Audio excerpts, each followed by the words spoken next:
if we think about negotiation as a concept, if you go on the web and write the term negotiation in one of these tag cloud generators that you find on the internet, you'll get something like this. This is just one of the tag clouds, but most of them present the same results. If you think about negotiation, typically the words that people associate to the concept of negotiation on the World Wide Web are the following ones. So people certainly think that money has a lot to do with negotiation. The word negotiation tends to be associated very often on the internet with the word money. That's why it is so big in the tech cloud. But then other things that are associated, such as salary, business, career, deal, conflict, buying, jobs, management, workplace, suit, conflict, all of the things that managers have to deal with on a daily basis and that make for most of what a manager needs to be able to do in order to be professional and effective in his or her job. So I always like to teach negotiation to managers because managers, whether they know it or not, they negotiate on a constant basis. This is also a challenge because of what I was saying earlier, that you all have a lot of experience on negotiations, and so my role as a teacher is to try and ask you to reflect on the way in which you negotiate. Now, in 1 hour, because that's the time I got today, I'm not gonna be able to turn you into the most successful negotiators necessarily, but what I can try to do is I can help you reflect on some of the habits that you have developed over the course of time on how you negotiate. Because the first thing that you need to learn, that's what I experienced at least in teaching negotiation over the past 10 years or so, is that the first step towards learning new ways of negotiating is to sit down and think, and for a moment, reflect on the way that you do things so that you can actually improve upon them. But before we can get into some of the details of this talk, what we need to do is we need to develop a little bit of a common vocabulary so that we have established terms that come from negotiation theory that will help us communicate effectively in the future. And once you have these terms with you, you can always use them in the future in thinking about how to analyze a negotiation structure. So what I want to do is I want to start with Maggie versus Danny. This is a very short excerpt from a comedy. It's actually a fairly crappy comedy too, but there's a nice negotiation that we can look at, and we will use the negotiation to sort of agree on what means what in negotiation theory so that we can then move on. I'm just saying, telling the truth is not in the cards right now. I thought you'd be excited to have an acting job. If it's an acting job, we should get paid. Yeah, you're gonna get paid in experience. I want to actually get paid. All right, what do you want? $600 for the day, plus overtime if we go over 8 hours. I'll do my own hair and makeup, and I want you to pay for the 6-week intensive acting camp that my mom can't afford.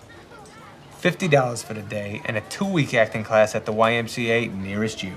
$500 and a 4-week acting class. $300 and a 3-week class. Done. I would have done it for $500. I would have done it for the experience. All right, so let's assume that we can take these guys seriously.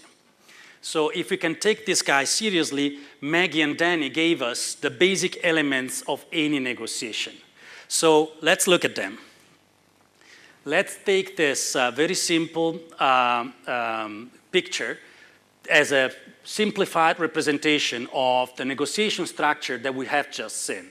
The only thing that really matters in this picture is the diagonal line up here, because this line represents the point at which the negotiators close a deal, right? And what these two arrows mean here and here is that the more a deal is closed towards this direction, the greater is Danny's share of the pie. That is, the more Danny manages to get what he wants from the negotiation.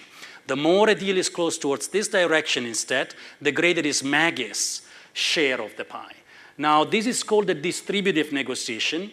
If we would have time to go more in depth into negotiation theory, we'll discover that there are more complex negotiation structures, but this is what we start with and focus on today. So distributive negotiation means that the more Danny gets from the negotiation, the less will Maggie get from the negotiation, and vice versa. The more Maggie gets from the negotiation, the less will Danny get from the negotiation. So what we have here is we've started with a concept that is called resistance point. Now, this is the most important concept in negotiation theory. And it's called resistance point because it represents the point beyond which, for a negotiator, it is actually preferable to stop the negotiation and say, okay, that's it, I'm done. I don't want to close a deal with you, than actually close a deal. The Americans, who always are extremely evocative in the ways that they describe things, they call that the walk away point. That is, go beyond this point and I'll walk away, right? So if we think about the negotiation that we have just looked at, there are two resistance points. In all negotiation, there always is one resistance point for each of the negotiators involved. And so if we take these two guys seriously, what they said at the end of the negotiation, what we've seen is that Danny said, well, my resistance point was $500. Danny said at the end of the negotiation, you know what, I would have been happy to close the deal for $500. And then Maggie, who's really nasty, she says back, well, I would have done that for the learning experience, so for $0, right? So let's take them seriously, just for didactical purposes. What they are telling us is that these are their resistance points. Maggie would have been ready to close a deal even for $1, if that were really the last offer that Danny would have made. Right? She would have accepted a deal with that. That's what she said at the end. And the same we can say about Danny. Danny says, you know, even $500 would have been a good deal for me. I would have been happy to close for $500. Again, the goal here is not to see if they're, you know, honest in these statements. Maybe they just wanted to brag at the end of the negotiation, but for didactical purposes, we'll just believe what they said. So if these are the resistance points, then the next concept that we need to focus on when we study negotiations and when we think about the actual negotiations that we carry out on a daily basis is the so-called zone of possible agreements. That's the interval that lies in between the two resistance points. The zone of possible agreements is fairly explanatory, self-explanatory in its own terminology, represents the area within which the two negotiators will be happy to close a deal. So any point within this segment is actually a point that would be acceptable for both negotiators to close a deal. Closing a deal for $1 would be really good for Danny, not too good for Maggie. Closing a deal for $499 would be really good for Maggie, not really good for Danny. But both $1 and $499 represents points in the negotiation structure that are acceptable to both parties. That represents the terrain within which the two negotiators can actually push and pull. And the ability of an effective negotiator is to be able to push towards the counterpart's resistance point. That's what negotiators do. They try to identify where is my counterpart's resistance point, and then they do their best to push the negotiation so that the accepted deal at the end is as close as possible to that resistance point. Now, the problem is that negotiations never happen alone. You know, you're never alone in negotiation. These are actually contexts of so-called strategic interdependence. That is, just like in a chess game, I, as a negotiator, am trying to push the negotiation towards your resistance point, but you are trying to do the very same with me. You are trying to push the negotiation towards my resistance point. That creates a structure that's a little bit more complicated because my strategy will have to incorporate your strategy in order to be effective. Now, let's look at what Maggie and Danny did. The negotiation started this way. Maggie made the first offer. She said $600. Now notice, $600 is beyond the zone of possible agreements, right? It's not acceptable for Danny. And yet the negotiation gets started. The reaction is, Danny says, no, $50. Okay? So in reacting to the first offer, Danny is already moving inside the zone of possible agreements. Now, Maggie knows by then that she could close the deal there and she would be okay. Now she's in her comfort zone. She's acting in an area where she already knows that she has what she needs. Her job now is simply to get more, to get a larger share of the pie. And so Maggie, who's very smart, of course, counteracts. And she says, what is the next? Oh, let's say $500. And then Danny closes the deal with $300. This process that goes from 600 to 50 and ends up in 300 is called bracketing in negotiation theory. It's the process by which negotiators, close in towards an acceptable deal. In all negotiations, you'll see this process going on. And so part of what you need to do as a negotiator is, of course, account for the bracketing before you even start. So let me ask you a question. When you negotiate, how many of you prefer to make the first offer? Can you raise your hand? Think about your daily negotiations, important ones, maybe where money is involved, but not necessarily. How many of you prefer to move first, to make the first offer, honestly? Okay, that makes 2, maybe 2.5. There's a half hand up there. So that, I suspect, means that about 55 or so other persons here would prefer to move second. Is that right? Yeah. And why do you prefer to move second? It's easier. No, because first of all, I want to know which is the range of the company, of the other company. Because perhaps they want to offer more than what I need. Okay, so what you'll do, in case you haven't, yeah. An idea, and then we start a negotiation. Yeah. So, what's your name? Christina. Christina suggests that you want to move second for a very strategic reason. What you want to do is you want to see, where is the resistance point of my counterpart? How much can I pull the rope before it breaks? And so I move second because I want to see where is it that my counterpart stands in the negotiation. Is that right? Yeah. But if I am your counterpart, Christina, and you want to move second, and let's say that I am Maggie and you are Danny, let's invert genders for a minute, then what I'll do is I'll ask you $600. Right? That's what Maggie did. Maggie said $600. And now, how does this first offer tell you anything about Maggie's actual resistance point? Nothing. So maybe that's not a good reason to wait. So what other good reasons could there be to wait? I mean, all of you want to wait, so I would like to know what other good reasons are there. Yeah.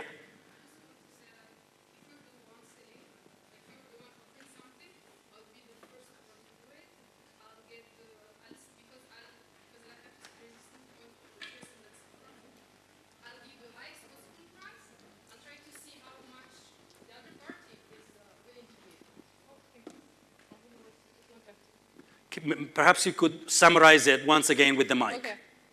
I'll be the first one to speak if I'm the one offering a service or the product. Because I want to know what the other party, I'll give the highest price possible, and then I'll see how the other party is behaving. If I'm the one who will want to buy something or product, I'll let the first person to say the price, because at that point I can do my strategy. Okay, how to explain so if you sell, what you're saying is if you sell, you move first. Okay. If you buy, you move second. Yeah. And the reason for this is that if you sell, I'll give the highest price possible, and why then wouldn't you? Why wouldn't you do the same if you buy? What's the rationale for not doing the first move when you're a buyer? Because I know when I want to buy something, I know the value of the thing, and I'll see if the other person knows the value of the thing that person is selling. Perhaps she doesn't know the value of the thing, of the product or the thing she's selling, so I'll try to take advantage of that, so the other person can give me a reasonable price. All right, but let me point out, your argument may be right, but let me point out that it sort of builds on a few assumptions. So for example, it builds on the assumption that if you sell, your counterpart doesn't know the real price or the real value of what is being negotiated. but I don't exactly see why that would be the case. As a matter of fact, when we negotiate, whether we're a seller or a buyer, and be informed that in about 3 minutes from now, you will be either a seller or a buyer, because we're going to play together. Whether I'm a seller or a buyer, I am negotiating for the value of something that by definition is not a market value. I'm negotiating for an item whose value is to be defined through the negotiation. If the value had been defined before, and I know what the actual value of that item is, and my counterpart knows it, then there would be no need for a negotiation. So much so that if you go and buy an iPhone in the next shop down the road, you will generally not go in and start to negotiate 400 Swiss francs. No, 650. You want to negotiate for the simple reason that the price in that case is known. Now, negotiations become critical exactly when the value of the negotiated item is unclear. It's to be defined. And that can be true whether you're a buyer or a seller. So, yeah, briefly, and then we move on. I just Yeah. want to add something. Sorry. If I want to buy something, like I completely agree that the thing can have a value, but perhaps it has a value that is superior for me because I really need that thing. And buying it at a price that is higher in the market, like it's good for me because I really need it. So there is that, the added value of the thing for me. That's if I'm right. going to buy it. Now we're starting to get closer to the psychology of negotiations, really. When we negotiate, it's about needing something. The extent to which I need something versus the extent to which you need that something. It really is a matter of how much I depend on you in order to get something that I really care about versus how much you depend on me to get something that you really care about. If I care about something really big time, but you don't care about that very much. Now, I am very dependent on you, but you're not very dependent on me. And what is happening there is you have a lot of bargaining power over me. You can do everything you want to me. You can set the conditions, you can set the terrain of the negotiation and push your way through in the negotiation. So we're getting closer to really the psychology of negotiations. But let me go back to the question. Why is it that you move second? Most of us like to think that we are very rational when we make decisions. All of us actually like to think that we are very rational when we make decisions. And the same is true when we make decisions about negotiations. Now the problem is we're far less rational than we like to think.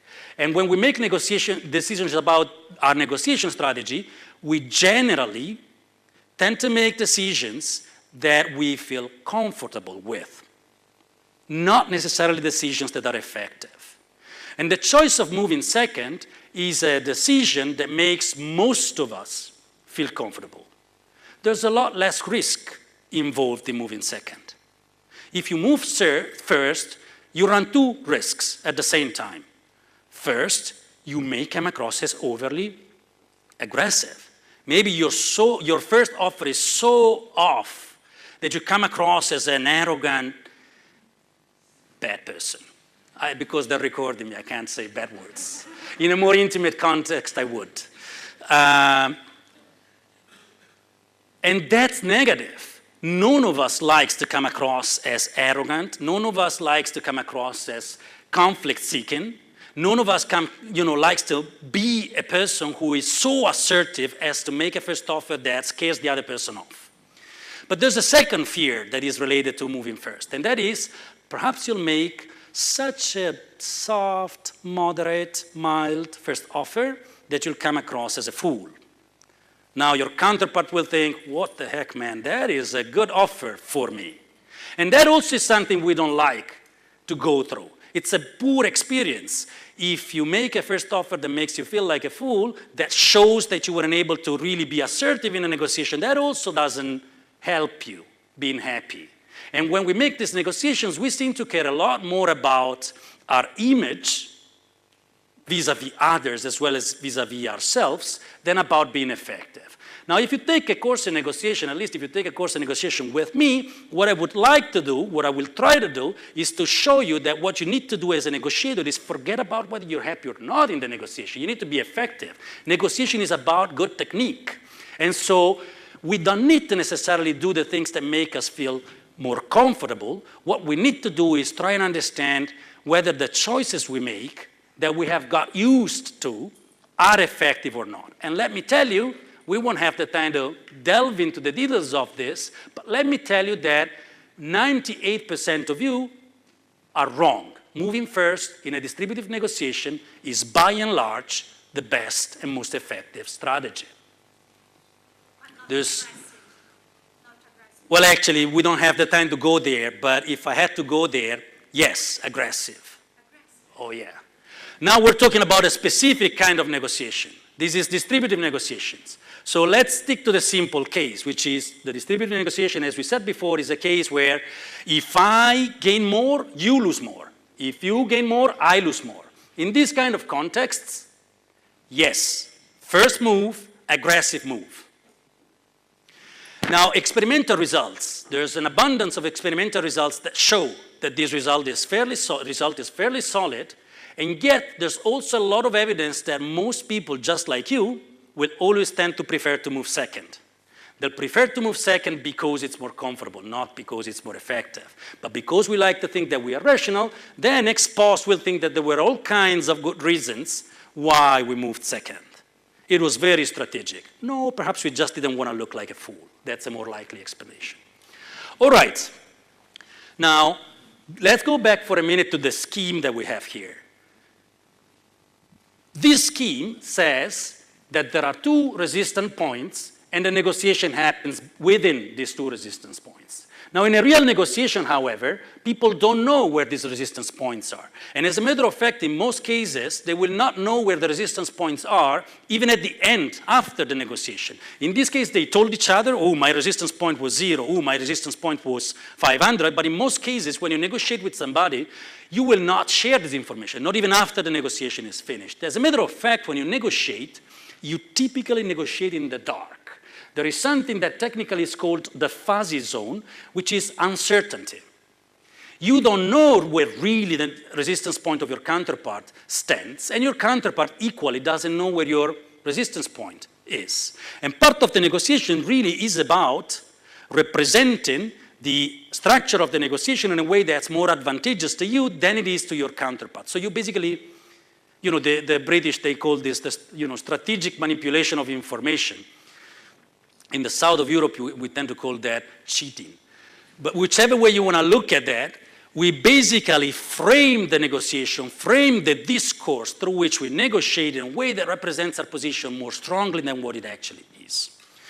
All right, there's a lot of things that we could say about framing. Framing is a critical aspect of negotiation. But we don't have the time to go there today. This is just, a short primer on the things that might matter in negotiations. What I would like to do with you now is remind you that in all negotiations, the structure might look like something like this, but what you'll bring back home is only the final deal.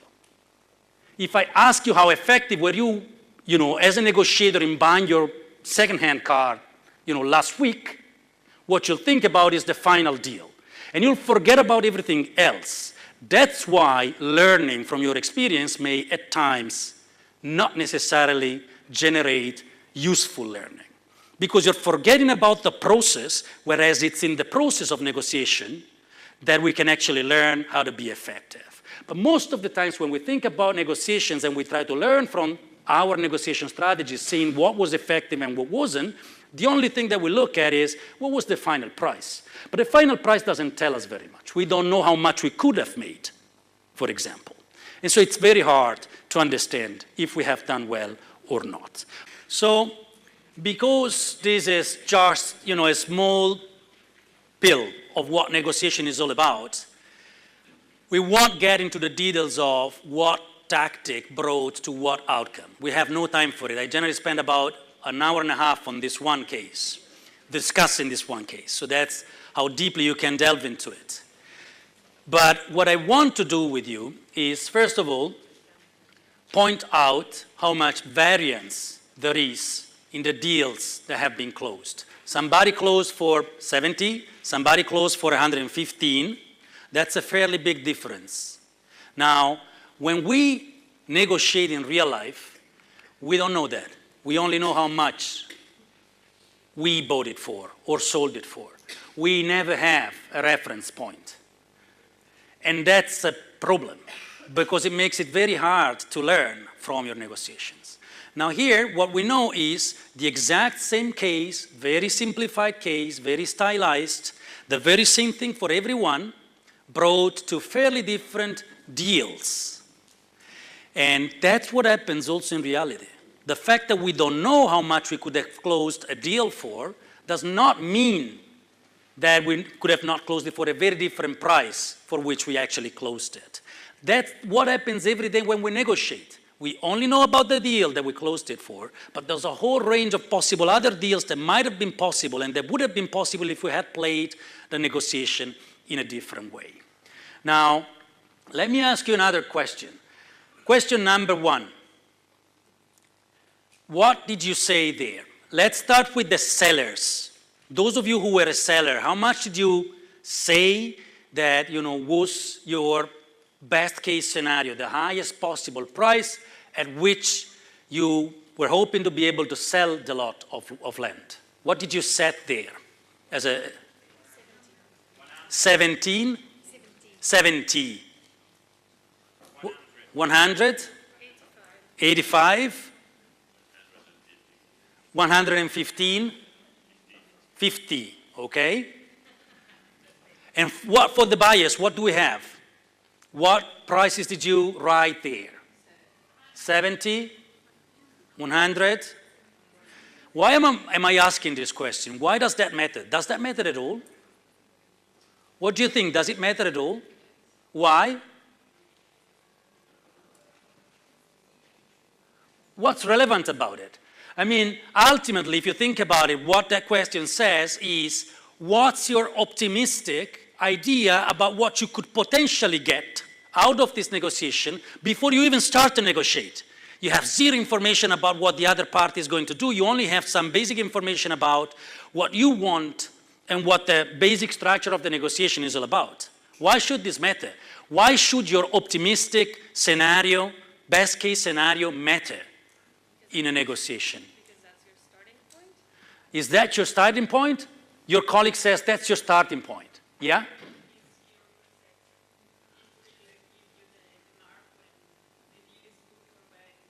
It will give you the mark of when a deal is good or bad. All right? And so you can use that, your colleague says, to see if you have been good or bad at negotiating. So this brings you to the second question. At the end of the negotiation, I asked you to answer a second question. That is, how happy are you about how you negotiated? How effective have you been? Let me ask a question. How many among you wrote, I think the scale is between 1 and 5, right? 1 is not happy. 5 is really happy. I could have not done better than that. How many of you wrote 5? Can you raise your hand? Raise your hand. Keep it high. Keep your hand high. How many of you, and you keep it high, said 4? Okay, so that's about, let's say, 2/3, maybe 3/4 of the classroom who says, perhaps even more, who says, I've done extremely well, man. Either I could have not done better than this, or I've done really well. That's interesting. Why? Why is this interesting? Because this is a distributive negotiation, right? So the more I get from the negotiation, the less you get from the negotiation. The more you get, the less I get. In a negotiation of this kind, how can we both be so happy about how effective we were as negotiators? How come that we're all so very happy about how effective we are as negotiators? Yeah, but you need the mic. No, the recording things. Because we have different perceptions of satisfaction, so it's normal that we can both feel happy about it. That's right. Once I was teaching a course just like this to salespeople. Oftentimes, these companies want their salespeople to take negotiation courses, and generally, when you teach these courses, the top management, they don't like to to take the course. There's a presumption that You don't want to put yourself, in the middle of a situation where you could show your subordinates that they're better than you. I guess that's the reason. But this one time, there was the director for sales, a very, very large company.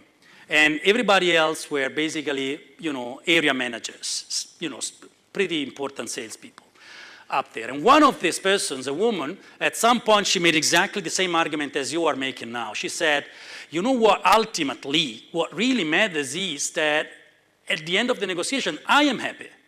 It doesn't matter why I am happy about how I negotiated. What really matters is that I carry out a negotiation in a way that I'm satisfied with. Now, the sales director, who had been silent throughout up to that point, he lost it right there. And he's like, what do you mean? I mean, you are paid to sell for better prices, aren't you? So there's two ways to look at this question. One is your way, which is, well, ultimately, when I negotiate, all I need to do is to make my life easier and negotiate in a way that makes me happy. And the other way to think about this is, no, negotiation is really about good technique. It's about being effective. Now, being effective at a negotiation doesn't mean that you need to have necessarily money-related goals or goals that are not so idealistic. Mahatma Gandhi was a great negotiator, right? Negotiation is about the technique that brings you from what you want to what you get.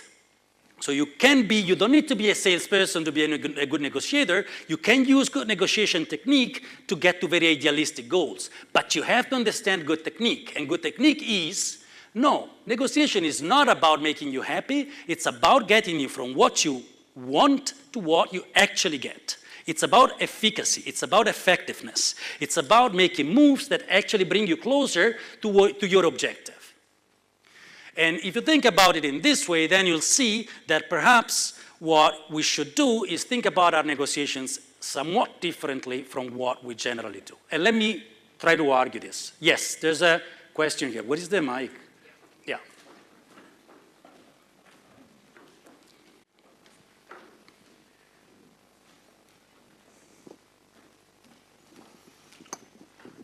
You talk about effective a lot, but how do you know if your negotiation is effective? How do you define if it's effective?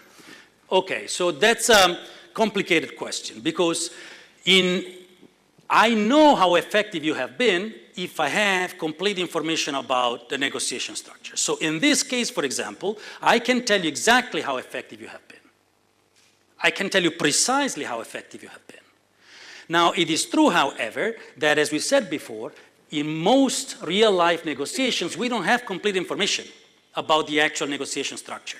So we don't have complete information that allows us to say if we have been effective and how effective we have been. But now, let's not be mistaken. The fact that we don't have information about how effective we are is no excuse to become ineffective. We still want to be effective. And what we need to do is try to think in a way that's rigorous, such that we can actually make our decisions strategically, as opposed to making just comfortable decisions. Let me try to make my point more precisely. Okay, so we started here, and I asked you, question number 1. This is the perspective of the salesperson. I asked you, think about the case that you have just read. Before you even start to play this case, tell me what is the highest possible price at which you can optimistically, but reasonably, hope to be able to sell lot 12. This is people who played exactly the same game as yours, but they did it electronically. So we record the data every time that they play.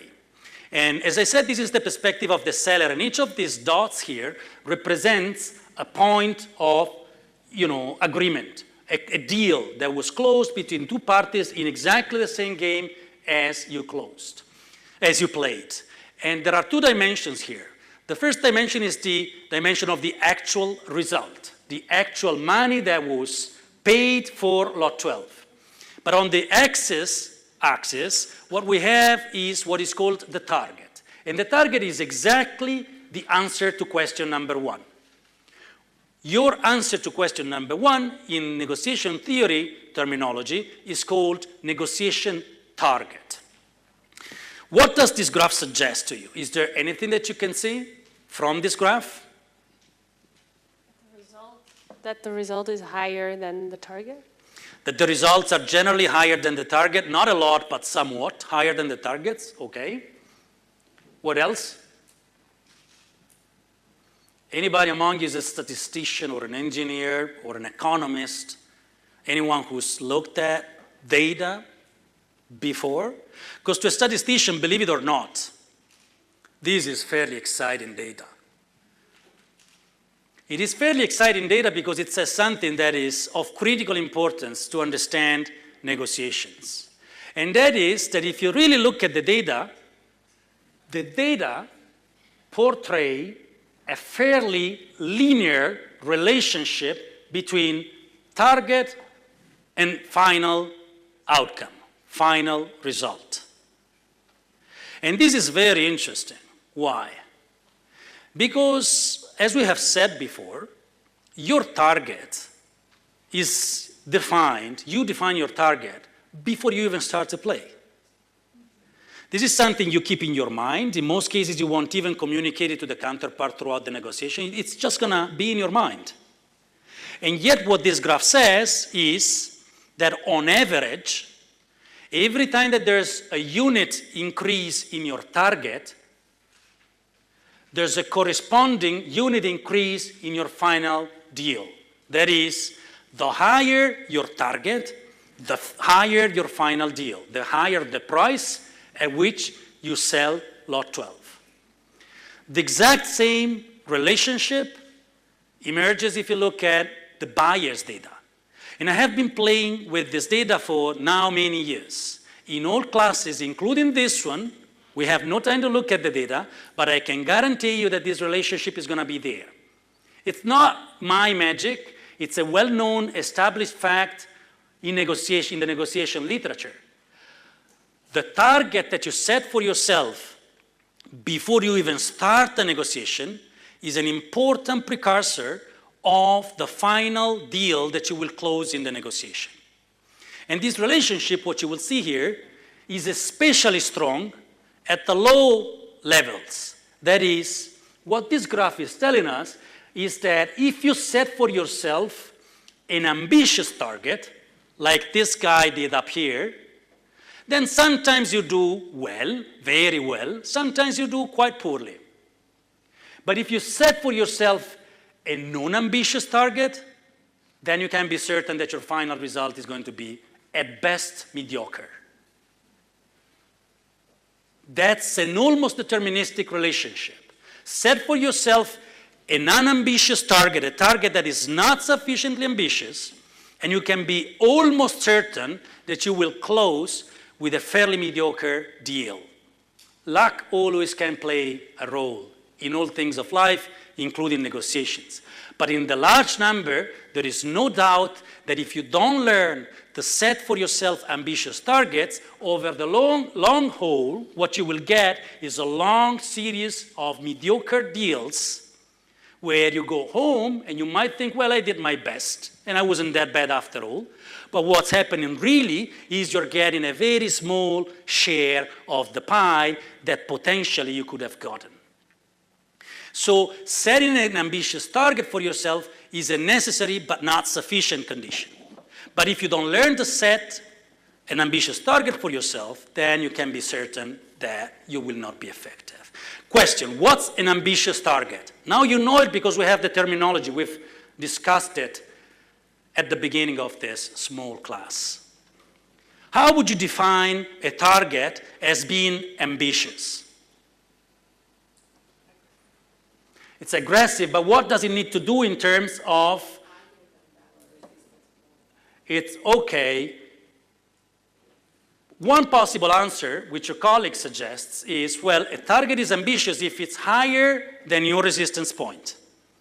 Now, that is exactly how people typically think. I start with my resistance point. Why? Because I know it. It's much easier for me to start with information that is available than with uncertain information. I know typically what's my resistance point. I know that I will not, for example, sell this lot of land for less than 50,000 euros. Because if I had to go below 50,000 euros, I would rather sell it to the other alternative buyer that Hansen has. So I know that 50,000 is my minimum. And then I do what your colleague suggests. I set my target starting from my resistance point. My minimal point is 50,000, therefore my target needs to be 50,000 plus something. Maybe 20,000 more, maybe 30,000 more. Now, this is typically the way that people elaborate mentally their target, and your colleague just got it just right. But there's a problem with this way of elaborating your target. And the problem is that your target ought to be doing an entirely different thing. Your target is not about your resistance point. Your target is about your counterpart's resistance point. And so when we prepare for the negotiation, if we start to think about the target, anchoring our mental calculations on our own resistance point, then the consequence will inevitably be that our targets will be systematically unambitious. They will tend to hover around our own resistance point. So effective negotiators take a completely different mental strategy. When they elaborate their target, first of all, they remember that elaborating an ambitious target is really of critical importance. This is no appendix to your negotiation strategy. It's part of your core strategy. And secondly, they remember that your target needs to answer just one question. That is, what's my counterpart's resistance point? Forget about my resistance point. That goes into the drawer. It can be relevant information for other aspects of my negotiation strategy, but not when I'm thinking about what's my target. When I think about my target, there's only one question that I need to use to guide my thinking and to guide my mental calculations, and that is, what does my partner have to lose if he or she doesn't close the negotiation with me? That's the question that's going to bring me closer to my counterpart's resistance point. And if we start to think like this, we will still be imprecise in our estimations. Our targets will still not necessarily be the most accurate ones, but we can be certain that over the large numbers, we will generally be able to generate targets that are far more ambitious than if instead we do what people typically do, which is we anchor the elaboration of our target on our own resistance point. Okay? So I have a few minutes before I close. And what I want to do in this last few minutes is show you this graph. This is the same people who played the same negotiation that you just played, the same people that you see here. And this is their answer to question number 2. Question number 2 asked them, how effective, how happy are you about how you negotiated? What can you see here? What this graph says is, on the x-axis, we have the results. These are results that are close to 50,000. These are results that are close to 150,000 or more. And what you have here is their level of satisfaction as they reported it at the end of the negotiation, before they knew what the other pairs of role players did in terms of negotiation deals. What can you see here? Is there anything that you find striking of these results? Yes, a lot of people are satisfied, but they are in the mediocrity.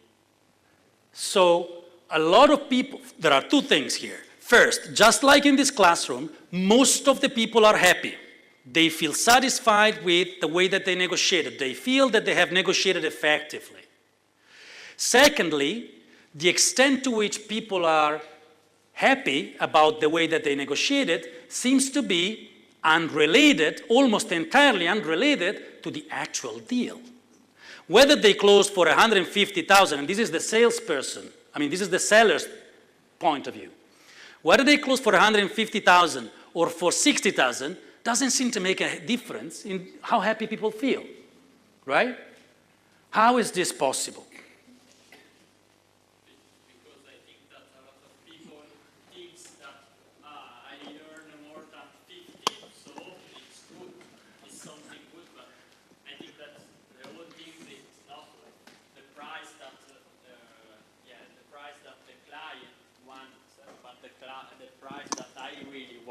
it's not 50, it's really big more. So Okay. I'm not happy about the transaction because I haven't earned a lot of money, and I think there are a lot of people that only think, yes, I earn more than 50, so I'm done. Okay, so in case that wasn't recorded because you didn't have a mic, to summarize your answer, what you're suggesting is, well, a lot of people might be happy as long as they close a deal at all. So if they can close a deal that is above the resistance point, then they're happy, right? But more generally, what is it that makes you happy when you negotiate? When is it that you feel that you have been effective as a negotiator? Can you pass the mic on? Some people may feel satisfied with a fair result rather than the most effective result, especially if it's a series of transactions with one party rather than a single isolated transaction. Correct. Can they be repeated?